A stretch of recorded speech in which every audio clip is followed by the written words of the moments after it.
My name is Hannah Decker, and I have been a California resident, California native, since I was born.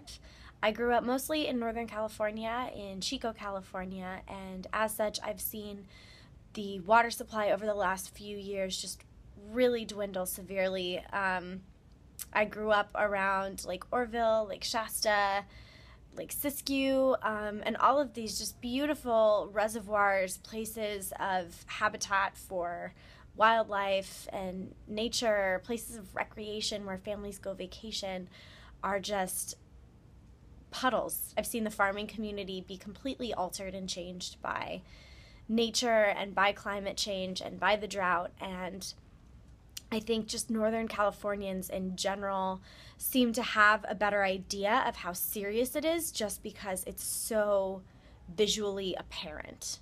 Hi, my name is Lindsay Albert, and I live in Malibu, and I'm here to talk about droughts. I happen to be a climate change believer and feel like we've caused our drought by the pollutants we've been putting into the air for the last 100 years, which have changed our ozone layer to the point that now there's these huge climatic changes that are happening that are affecting people all over the world, and I think our drought is part of that. Well, we've had to cut way back on all of our watering, and our landscapes are dying, our hills are brown, so our risk of fire is much higher than it's ever been. I think everybody has been affected by it on some level if they're paying attention and rationing like they're supposed to. We've cut our water back by, I'd say, at least 50%.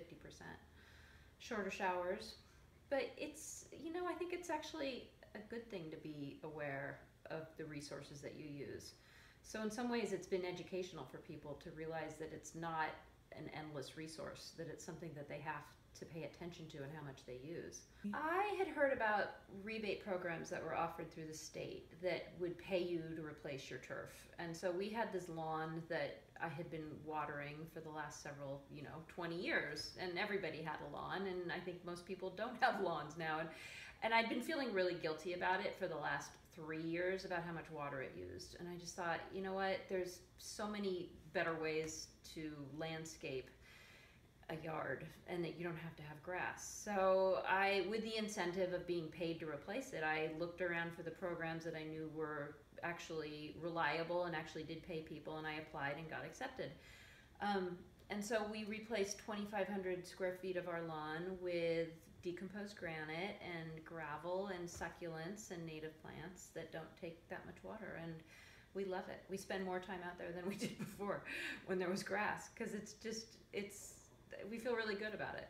It has a nice positive energy out there, and we've done something good for the environment too, hopefully, by cutting back on the amount of water we use.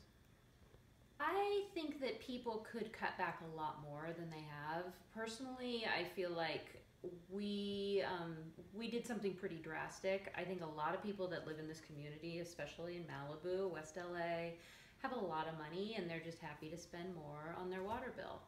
And I'm actually acutely aware of when I drive around and I see landscapes that are heavily watered now.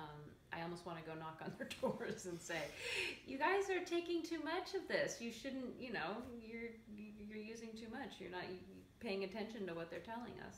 I don't waste a drop of water. If I have a glass with water in it that's been sitting there for a couple days and I don't want to drink it anymore, it goes into a plant. And when I wash my dishes in the sink, the water goes outside onto a tree, even if it has a little bit of soap in it. The soap's biodegradable. I'm Associate Director of the Public Policy Institute of California's Water Policy Center, which means I oversee research and operations for our center, but I also participate in policy research questions and publications here as well. California water policy is a very complex issue, but it's also something that the state has been grappling with since it became a state and before. California has a very variable climate, so every year we could be dealing with floods or we could be dealing with droughts. So managing our water in California in an effective and sustainable way is something that we've always dealt with long before this drought, and something that we'll continue to deal with because there will be another drought after this one, and there'll be another flood.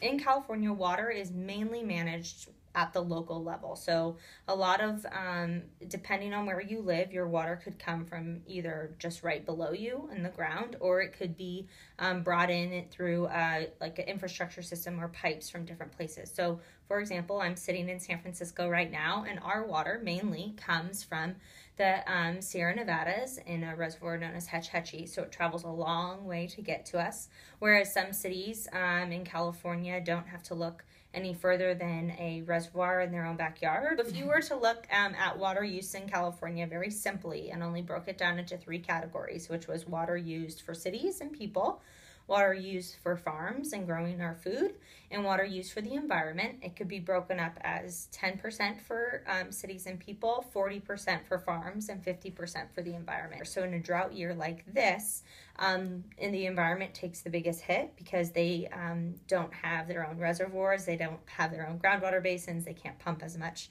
Fish don't have water management skills the way that we do. The largest kind of consumptive use or use of water that has a economic purpose is our farming. The water has become at the forefront of a lot of Californians' minds when in the past it hasn't, and the media has played a really big role in that. PPIC does a statewide survey, like a public opinion survey, every 6 weeks or so, and one of the questions we usually ask is, what do you think is California's top concern, or should be Californians' top concern? And forever it's always been jobs in the economy, and for the first time in the history of us doing that survey, water bypassed jobs in the economy as the top issue in California. And I think that the media has a big role in that, in the sense that it has been covering the drought pretty closely. You see stories in almost every form of media, both newspapers and NPR and radio and blogs, and people seem to be really picking up on both the human story of what's going on with the drought, but also lately a lot of coverage of policy decisions and environmental issues as well. So we used to not have any laws to manage our groundwater, so the water below ground, that we now have legislation that was passed in 2014 that creates a framework for us to begin using that resource more sustainably. Essentially, it means that we can't keep pumping, and especially in some parts of the Central Valley, we can't keep pumping water unsustainably without figuring out how to recharge those basins. So that is one huge change that is going to take some time to implement, but I think is a long-term change. I think that one thing that Californians need to realize is the complexity of this issue, and that it's not as simple as kind of like, what's the one big solution that's going to save California? Do we need a big desal plant? Do we need to build a tunnel from Seattle and get all their water? You know, like, there's not really there isn't one solution that's going to be a silver bullet. But that we have lots of tools in our tool belt that we can use around the state to help solve this problem. One hope that I have is that we don't go back to just business as usual once it starts raining, because this is not the last drought California will have, and the next time we have a drought, there'll probably be more businesses and more people and more uses for water. So using the lessons from this drought and holding on to them as we move forward, I think is really important.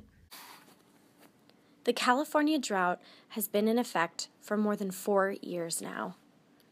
From Northern California to Southern California, everyone and everything has been affected in some way or another. Farmers are pumping more groundwater than ever before, in ways that are changing the landscape. The San Joaquin Valley itself has sunk a number of inches since the drought due to overuse of groundwater supplies. Although this may seem drastic, humans only use 10% of the water allocated to the state of California. 40% is used by agriculture, and 50% is used to conserve the environment. Water reservoirs, lakes, and rivers are slowly and surely dwindling. Be aware, be conscious,